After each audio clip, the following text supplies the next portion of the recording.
So in this module, we're going to talk about the end of the relationship with the franchisee and an exit strategy. We've already looked at how we bring them on board, how we train them, how we get them operating.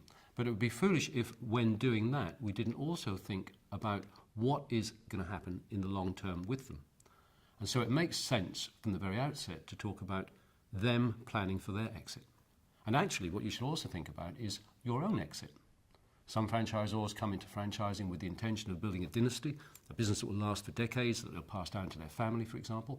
Others have got a very clear objective to grow it to a certain size and potentially then exit on through either perhaps a trade sale or ideally, of course, a substantial sale, many franchisors having gone to float on the stock market. But whichever, we're looking at planning for exit for you and subsequently for the franchisee. Franchisees join not necessarily knowing what their long term is going to be. So we need to get them prepared to think about it from the outset, and you should talk about it from the outset. Stephen Covey, who's a well-known business writer, wrote a book saying something along the lines of the 7 habits of highly effective businesses, one of which was start with the end in mind. So in talking with the franchisee, you could quite reasonably explain to them when they have said that their goal is to be in for 5 years, that this is what will happen at the end of those 5 years. If they say they're going to be in for 20 years, you might need to explain to them that those 20 years are to a degree dependent on how everybody is performing together. So there will be reasons why a franchisee will choose to leave you, or you will want them to leave. It might be that they have not performed well. It might be that they have family issues. It might be that they're coming to the end of the term of the agreement and they want to leave naturally. We need to think about each of those things. It's interesting, really, that when you start franchising, the new franchisees usually are not great income earners to the business because they are not trading at the level that they will do once they become experienced. And yet there comes a point when their maturity works as an obstacle towards you. It becomes that, in that case, when they're complacent, when they've perhaps been in the business for 5 years, 10 years, they've got a nice lifestyle, they're doing okay, they don't really want to push the business to get the extra revenue that the far ends of their territory could produce. And so they become, as I said, complacent. From your perspective, you want to have the business working at optimum level in every territory. In order for that to happen, you have to have motivated franchisees in there. And if you see that perhaps a franchisee in his second term is beginning to slow down, there is nothing wrong at all in having a conversation with him about the potential perhaps to either reduce the size of the area, most of which of course doesn't appeal to them, or more potentially think about the point at which they should perhaps exit. And how can they exit? Number of ways.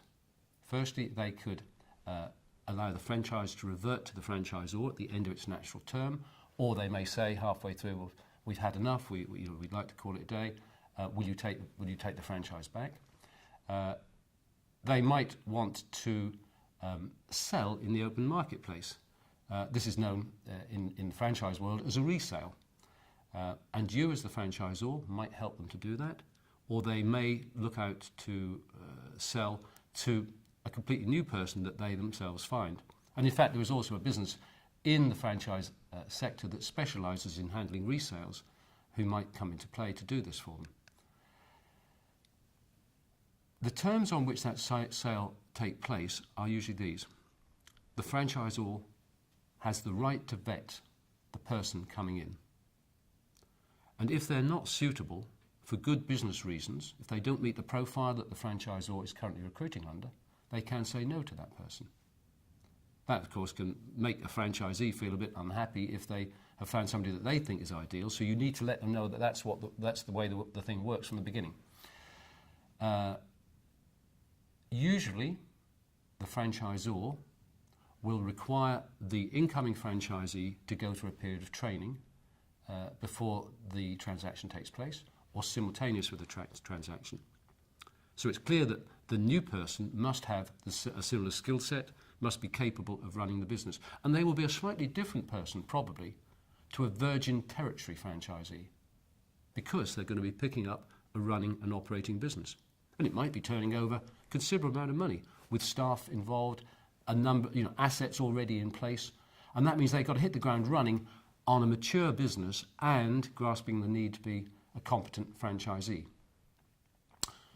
Most franchisors do not look for a percentage of the action on a resale, except to say that if they themselves find a potential franchisee for the outgoing franchisor, then they may charge a fee which would be justified on the basis that they were the finder.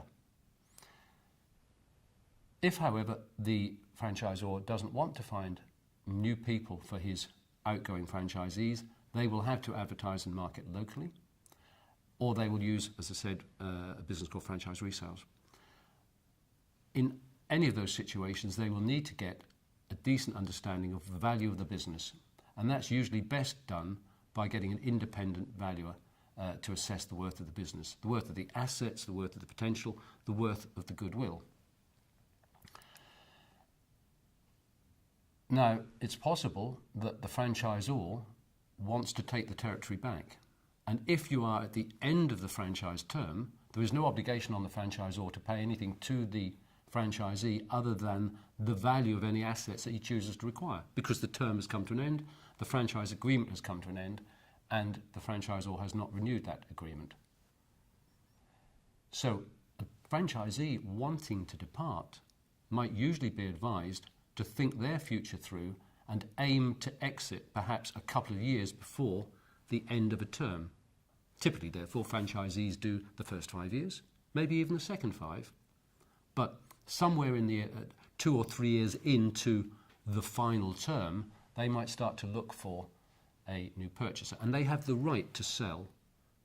That should be enshrined within the legal agreement, and it's a requirement of the BFA that the franchisor gives the franchisee the right to resell.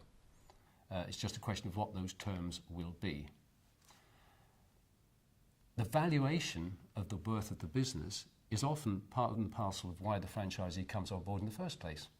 They want to build up a business. They want to make some money for their family for the long term, or to go on and do the next thing in life that they may have in mind. It's very unusual in franchise systems that a franchisee joins, let's say in their mid-20s, and is still there 30 years later, because mostly people become, shall I say, tired, they run out of steam, they want to do something different.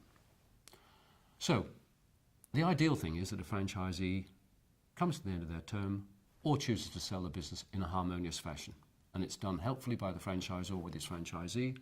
Everything works smoothly. However, it might not be quite as straightforward as that. It might be, if the franchisee himself wants to call it a day, that he leaves with bad blood. That makes a difficult situation. It might be that the franchisor feels that the franchisee is not performing, they've not honoured the agreement, they've not done everything that their fellow franchisees in the network are doing, which the franchisor would like them to do. And so the franchisor finds a reason, usually a significant breach of certain parts of the franchise agreement, to enforce a termination. Now, if that termination is enforced unfairly, the franchisor is going to have some problems, because the franchisee naturally would go to a lawyer and look for some redress. So a franchisor looking to enforce his agreement would be very wise to go and talk to a lawyer to work out how best, or his lawyer, to work out how best to do this.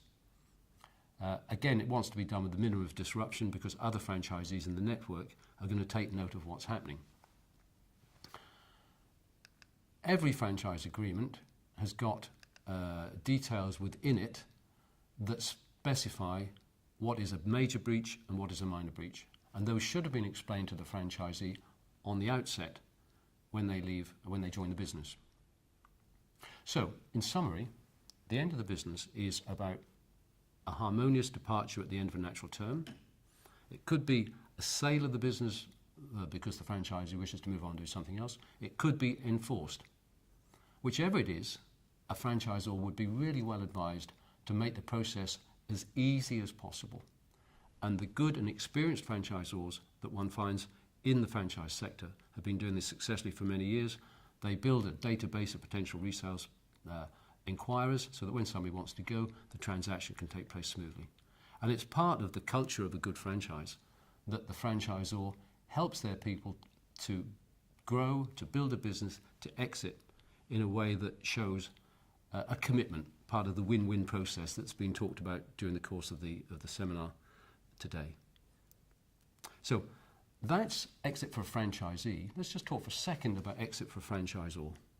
A franchisor coming to the end of their time, for whatever reason, has several approaches. They could sell the business on to their management team, assuming they've built a management team, and there are many good examples of that. There are some who build a business knowing they want to get it into a really good scalable situation so that they can then go to the stock market and release value through a flotation. Maybe they're going to release 20%, 30%, 50%. Doesn't really matter. That is proving more and more to be a way forward. It might be that they want to create a trade sale. A trade sale simply is perhaps where there is a rival business in their overall business sector that would like to acquire the business with its franchise network. It might be that they are going to sell to one of the multi-franchise brand operators that are emerging as part of the UK franchise scene. It's quite common in the States. There are a lot of amalgamators of brands that have 5, 6 brands under their umbrella.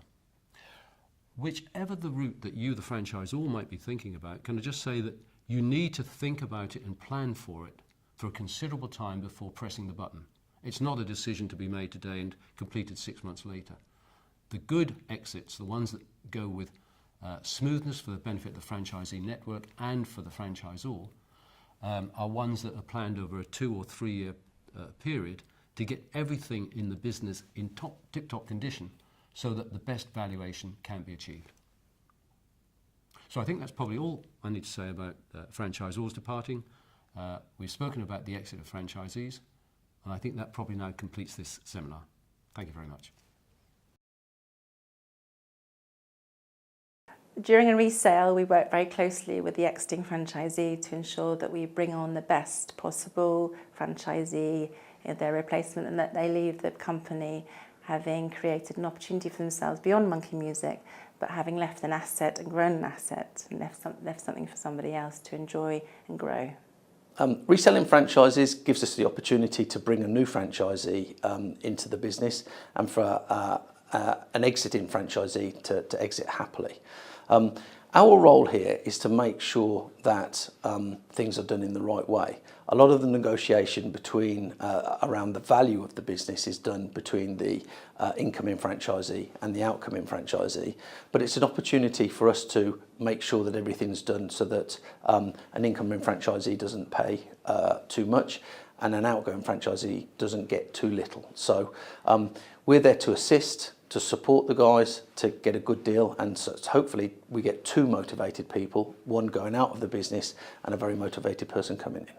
As a franchisor, we've been trading for 6 years in franchising now, and we haven't come across the stage where we've gone through a resale scenario. However, our intention and our business strategy will be to make sure that we optimise the return on investment for the individual franchise business owner who is looking to sell. Now, there's 2 parts to that as well, because we would stringently recruit the right people to buy the business as well, because they would have to go through the same process that a new owner would take who joined from fresh to a startup. So it's something that we are going to be taking up a lot more over the next few years, because our agreement is a 10-year agreement with the franchisees.